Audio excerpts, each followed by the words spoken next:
Welcome to the Extra Mile podcast for bar exam takers.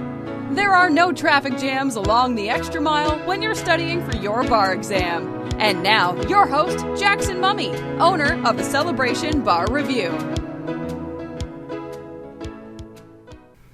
Well, hey everybody, welcome to episode 145 of the Extra Mile podcast for bar exam takers. This is your host, Jackson Mummy. Really glad to have you with us today. Hope that your day and your week are going well and that things are going well for you in your bar exam studies. Now, as I come to you today, as this episode is being released, we're probably at the point where we're getting close now to results coming out in California, still a little ways away from results in Georgia, but pretty much starting to wrap up the results season around the country. And when I return from my vacation, which I told you in episode 144 I was going to take, and I promise you I am taking it while this episode is being released. In any event, I will share with you those results and statistics and some thoughts about what's going on with the test. But in today's message, we've got a really special opportunity. I did an interview with a passing Florida bar taker just a couple of weeks ago, right after results came in, and her story is a great one. We're going to be talking to a New Jersey attorney by the name of Nancy Ferraro, who moved down from New Jersey to Florida following some difficulties in her own life and the struggles that she went through, and coming down and taking the Florida bar and working her way through that exam and passing in February of 2017. Her story is really a great one. I think you're going to really enjoy it. She's got a lot of insight, a lot of personality, a lot to share about how the process worked for her and what worked and what she would advise other people to do. So I hope you'll stick around for that interview with a successful bar exam taker. And in upcoming episodes, we're going to be sharing some more of these interviews and stories. We've got a great one coming up in our next episode. It's a definite 2 or 3 Kleenex interview. I know it's going to bring a lot of you to tears. In any event, there are great things happening and lots of successful things going on. If you'd like to be somebody who's passing the bar exam, if you'd like to make your next bar exam the last bar exam, I have good news for you. We're doing a live masterclass on Thursday, May 18th. It's called How to Make the Next Bar Exam Your Last Bar Exam. Imagine that. It's the new way to study and pass your bar. And we're going to take a look at the 4 steps that we know help people pass their bar absolutely. And I really would love to have you join me for this material. It's completely free, but you do need to register. And there are a couple of ways you can do that. You can go to our webpage at celebrationbarreview.com, and you will see a link there at the top. Go ahead and click on that, and you can register, and we'll get you all signed up. Now, if Thursday, May 18th, it's at 3 p.m. Eastern, that would be 12 noon Pacific. If that date or time don't work for you, or you just don't want to wait that long, you can scroll down that same page just a little bit further, and you'll find an on-demand version of the same information. Click there and schedule a showing at your own convenience. And it's the same great information. I hope that you'll join us one way or the other, either live on Thursday, May 18th at 3 p.m. Eastern, or schedule an on-demand showing. Now, I also want to just remind those of you who are listening to this podcast that you can actually watch the interview and watch the entire podcast if you go to celebrationbarreview.com/145. That's 145. You'll find the video version of this entire episode as well as our show notes and links, and I hope you'll check that out. And of course, if you are watching on that page, you'll see that there's a spot where you can sign up for the webinar right from this page. So it's really easy either way, and we hope that you'll enjoy that and take advantage of it. Well, I'm excited to share this interview with Nancy with you. I think you're going to find it really helpful and inspiring. And so let's jump into our conversation with Nancy Ferraro.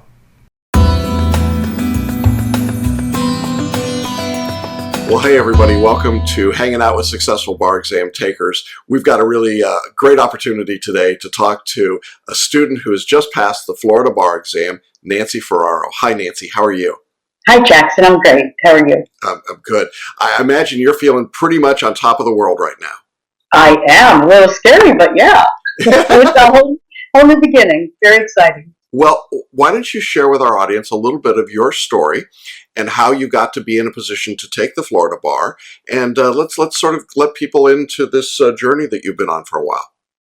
Well, Jackson, I practiced in New Jersey with my now ex-husband for 20-something years, raised children, and really had to change my life.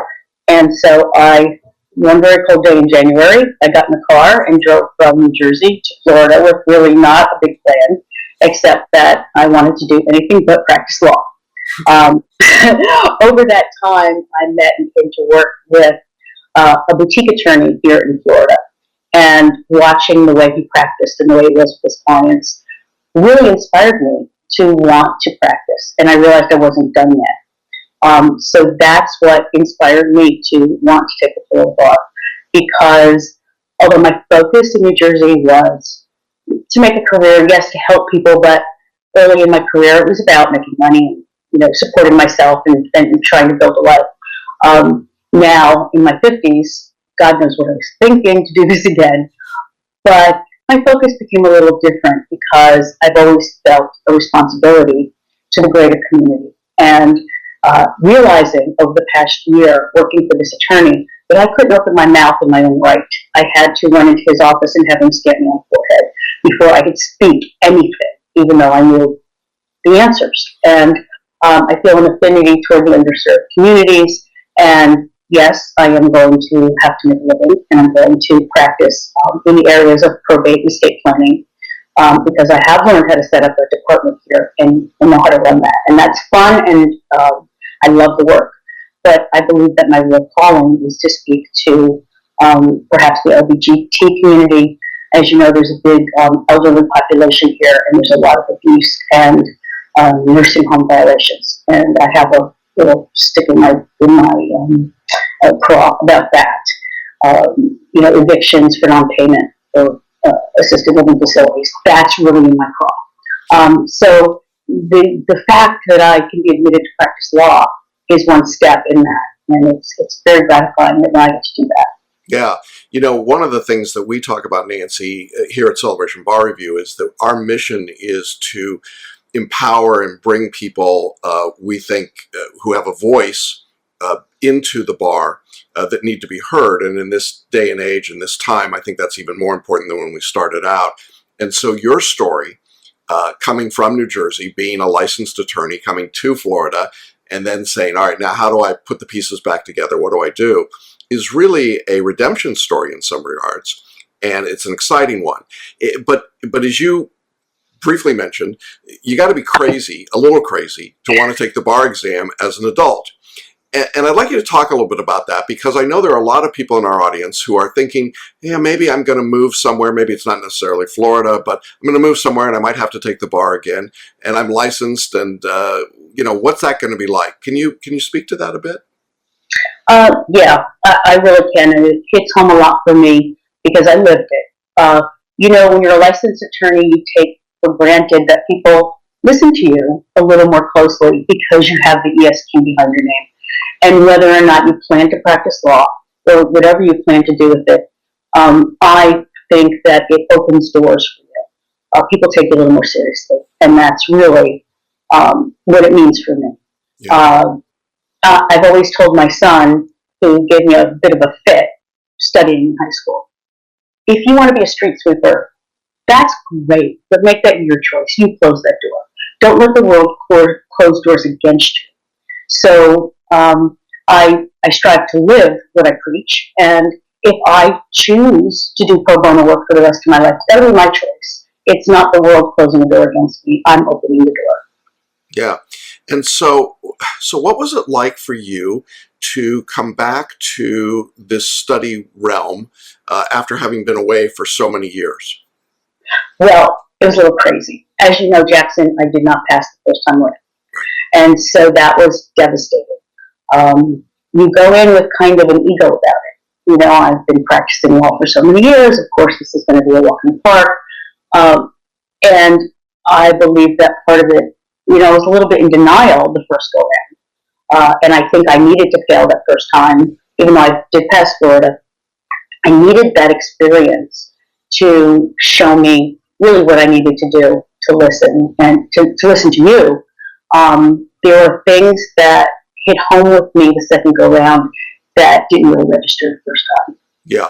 For just again to give everybody the full picture here, you sat for the bar exam the first time in July 2016, and you passed the Florida part of the exam. And in Florida, for those of you that don't know, there's kind of an odd little rule that says you can pass the state portion or the multi-state, and if you pass one but not the other, you can bank your score. You can sort of put it away and then just sit for the remaining part of the exam within a certain period of time. And if you pass that, then you pass. And that's basically the path that you followed. You passed Florida first, and then this time in February of 2017, you passed the multi-state exam, correct? Correct. And that's kind of a weird experience. I mean, you've got part of it under your belt, and you're thinking, okay, well, all right, that's good. But now I got to go back and sit for this thing again. And during this point in time, you're working, you're relocated, there's a whole new life, and you're studying for the bar. What did that feel like to you? It was almost a really positive experience. And I say almost because, it was a lot of work. But it was very empowering. I'm the type of person that gets a lot more done when I have a lot to do. And I think a lot of people are that way. You have the whole day spread before you. It's hard to be disciplined. So I felt that I was in a very supportive environment. So my boss actually kicked me out of the office 6 weeks before the exam. And I don't think a lot of people get that luxury, although my paycheck was cut, which was fun. I did feel support from the whole community, friends, work situation. But the most important thing I learned is that my brain could only work so long every day. And the first go round, I was forcing myself to sit for 6 or 8 hours a day, when after 4, there was no information going in. Okay. So and that was a leap of faith for me, because you learn how you work, how your brain operates, and I realized that after that 4-hour period, I wasn't getting anything done. And it was much more productive for me to go make dinner or take a walk or go to a movie than absolutely. to sit. Yeah. You also discovered that you were more of an auditory learner than a visual learner. Can you talk a little bit about that? Yes. What hit home for me this time, Jackson, was the spaced repetition lecture that you gave. It really struck me because I connected with that. Realizing, going back to my law school experience, and realizing that I'm an oral learner, and really got my lectures in law school on tape and would play them over and over. So I worked to my strength, and I think that helped me this time. And what I did was I concentrated on the lectures, and I played the lectures over and over, and that activated the material for me much better. Good. And for those who don't know, what Nancy's talking about with spaced repetition simply means that you take a body of material, you listen to it or review it, then you wait a little bit of time and you go back and repeat it again and perhaps add some new material, do some questions, then you wait a period of time, go back, do it again, add some more questions. And that was part of the structure that was built into our course. So that was one part of what was going on, and the lectures are certainly part of what we offer. And for you, that was more important than the reading. But we had another tool that you took advantage of called the Paraliminals. Can you tell people a little bit about Paraliminals and how it worked for you? The Paraliminals are an interesting tool because you're getting messages from in each year. You're getting a different message in each year, and it does something. I don't understand how it works.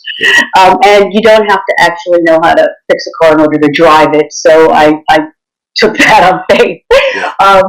But what the Paraliminals did for me was relax my brain enough so that everything that I've been working on during the day had a chance to settle. So I would play them at night. I'd get in bed and just put the earbuds in and just repeat it until I fell asleep. Yeah. And that's a good way to do it. Yeah, well, I believe it helped me because I was a little uptight about the whole situation. Sure. And, when you're uptight, information won't go in. So I had to relax my brain, and the Paraliminals, I think, really were a lifesaver. Right. We've put together a group of 15 audio recordings in conjunction with Learning Strategies out of Minnesota. And these Paraliminals are, as Nancy described, different voices in each ear. And essentially what it does is it gets your conscious brain confused enough that the conscious brain checks out for a while. And typically, a lot of people sleep. Did these put you to sleep? Oh, yeah. Yeah. Mm-hmm. And so you sleep, and while you're sleeping, your non-conscious is getting these messages designed to focus on specific problem areas like anxiety or being overwhelmed or just the intention to be a better student or have powerful thinking or whatever it might be. And the advantage of the paraliminal is that it's really working for you, as you say, without you having to do anything. So when you had finished the first part of the exam, the Florida part of the exam, I think it's safe to say you were generally more angry than anything, right? Oh, yeah. It's very safe to say that. Okay. So you used the paraliminals in part to help dissipate that anger and channel it more productively, correct? Exactly. Okay. And so as you're coming back to study, and we've got lots of people in our audience who have failed their exams wherever they're coming from, and they're feeling a lot of that anger, I suspect, that you felt as well.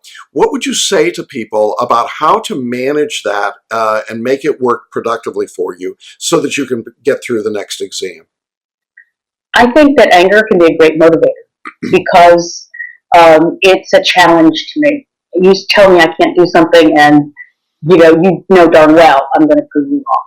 I think that most people who reach this point are achievers. And my biggest point of anger was that I'm not used to failure. In law school, you just don't. People who've gotten to that point have achieved a certain level of success. And so you're not used to being told that you have failed something. I think this is probably the first time in any of our lives that we failed a test.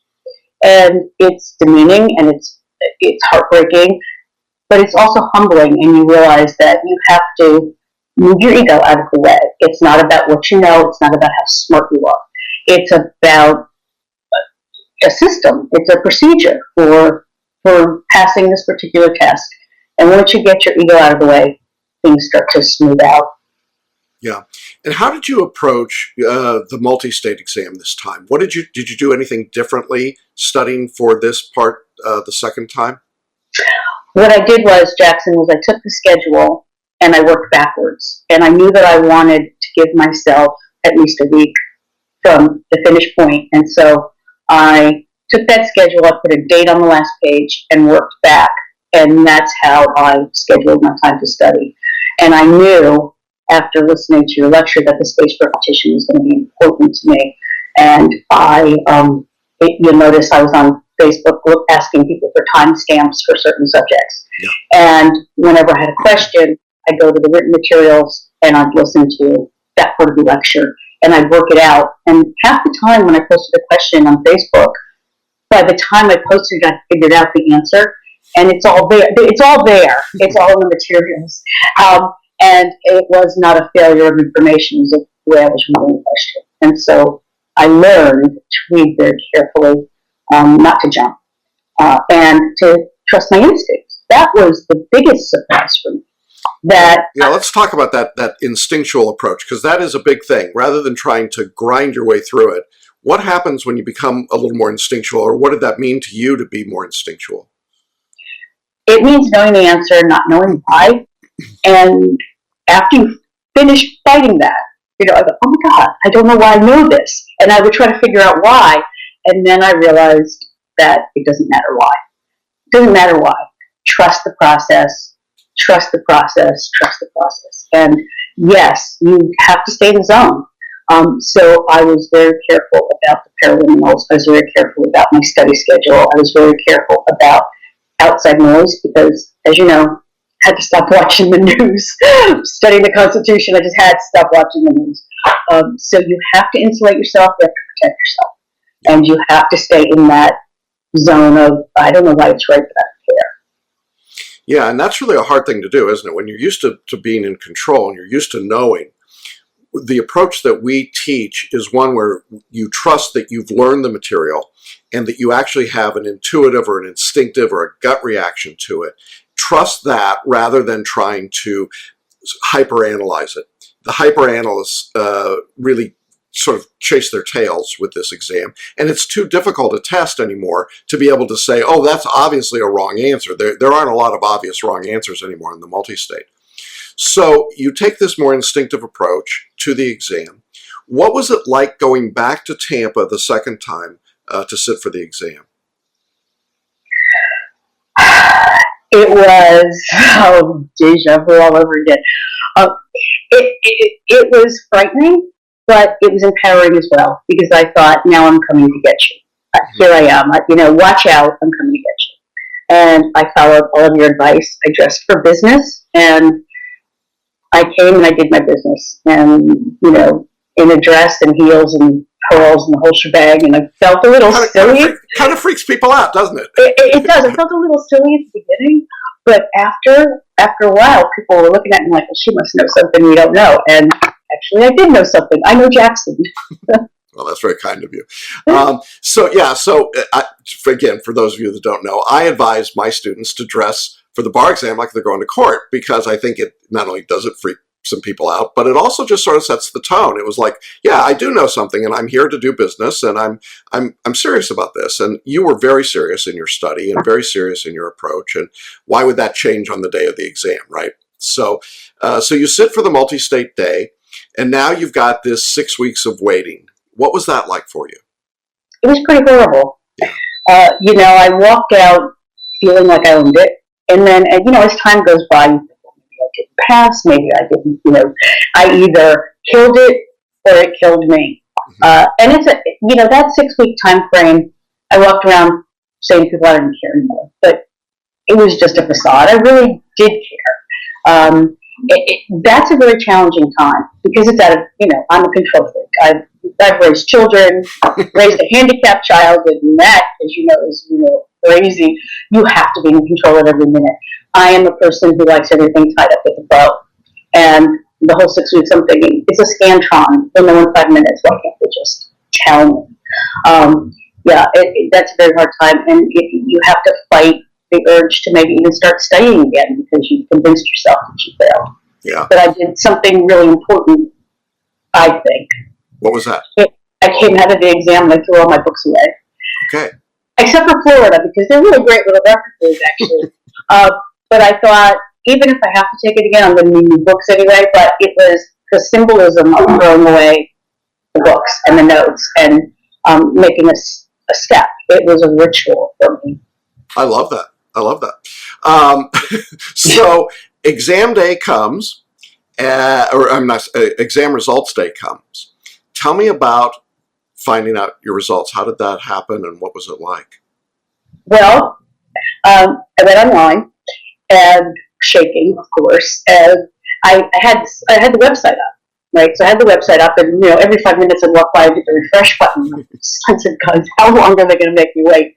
Finally, it came, and I almost didn't want to press the button, and the number above me had failed, and the number below me had failed. So it was, I called my significant other into the room. You have to double check this. It's like, I can't look. Get a ruler. I said, go get out of my way. I passed. Just shut up. I passed. And it's exhilarating. At the same time, it's a little frightening, because now what, right?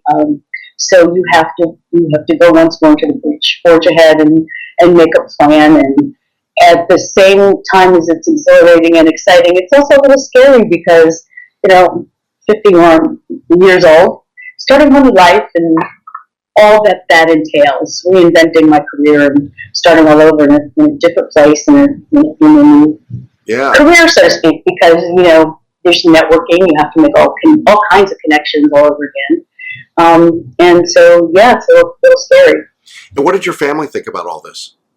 Oh, well, they're thrilled. My 22-year-old son is like, I knew you could do it, although I didn't.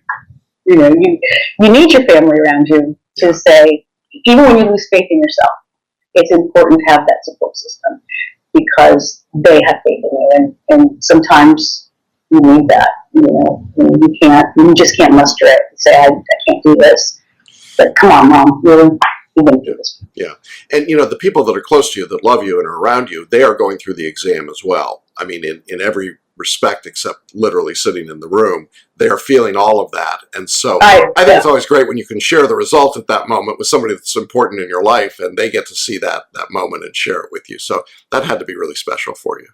Well, what was really special is the fact that most of them, all of them, are still speaking to me. Yeah, okay. That's a win. That's definitely a win. Yeah, try and get through this process with the people that you care about still speaking to you. This is it's such a great story, and it's great because, well, on a lot of levels, but one of the ones that really makes this, I think, so wonderful is that I see in your story sort of this regeneration of creating a new career and a new life, building on what you've done, but really with new opportunities, and at a time when we need more voices in the bar who I think are kindler and gentler members of the bar. And so this is the apex for us of the work that we do, is to see someone like you come into the state, into the bar, and to be present there. And I know you're going to make a huge difference in your community. And I'm excited to see where you go with all of that. You know, you may think you're old, but trust me, from my perspective, I'd love to be back where you are. That's those are prime years. Any advice that you would like to offer to people that are watching? I know that we have a huge audience of people that watch these videos, and I'm amazed at how often people come back to me and say, "Oh, I saw the interview with, and boy, it really touched me. It really made a difference for me." And I know that this interview is, in fact, going to touch a lot of people. It's going to resonate with a lot of folks. But if you could be talking to somebody and they were saying, you know, I'm thinking about doing this, or I've done it and it's not gone as well as I wanted, what would you say to them now? I want to tell you a little story, and the reason I want to tell you this is because it touched me and made me realize that maybe I am a little crazy, but it's never too late.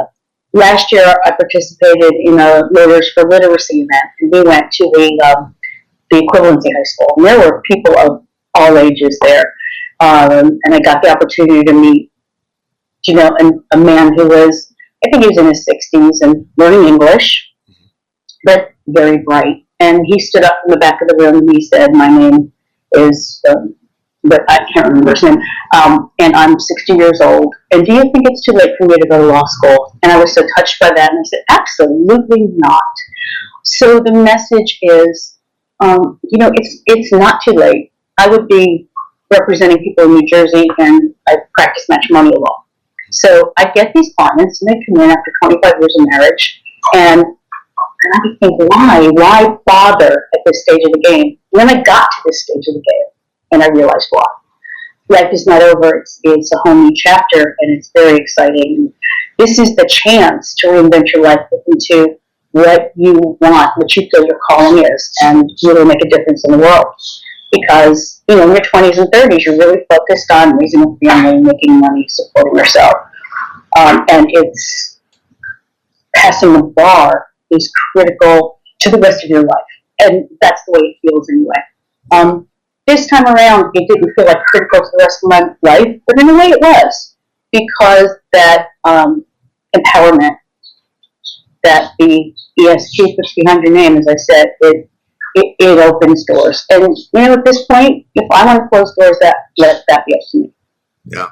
That's a great story. I mean, I love the opportunity to work with people who are reinventing themselves. And I think that the opportunities right now have never been greater for that. So I'm so excited that we could be part of your journey. We are very humbled and grateful that we could be there, and that your success is remarkable and wonderful. And I know it will inspire lots of other people. So I want to thank you for being honest and transparent and willing to come out here and tell your story. That's always a little unnerving for people, I know, but I think it will make a big difference for folks. Just want to wish you the very best, Nancy. Thank you. And we'll look forward to checking back in with you periodically and seeing how you're doing and what good stuff is happening in your life. And just thanks for being with us today. And to all of you who've been in our audience, want to thank you for watching, and we'll look forward to the time when we get to do one of these interviews with you, right? So best wishes to everybody, and we'll say goodbye for now. Bye-bye. Well, that's our episode for today. I hope you enjoyed that interview with Nancy as much as I enjoyed doing it. She's a delight, isn't she? And congratulations to you, Nancy. Well, That's all of our information for today. We'll be back next week with another interview. I think you're going to really enjoy that. I'm still on vacation. I'll be on vacation for one more week, and then we will bring you back up to date on everything that's going on, all the news and information that's happening around the bar exam and in the bar review world. But we do invite you to join us on our webinar. Again, you can click right on this page if you're watching the video, or you can go to celebrationbarreview.com and find the link right on the front page. So we'll see you again next week. Have a great week, and until then, see you on the pass list. Thanks for listening to the Extra Mile podcast for bar exam takers at www.celebrationbarreview.com.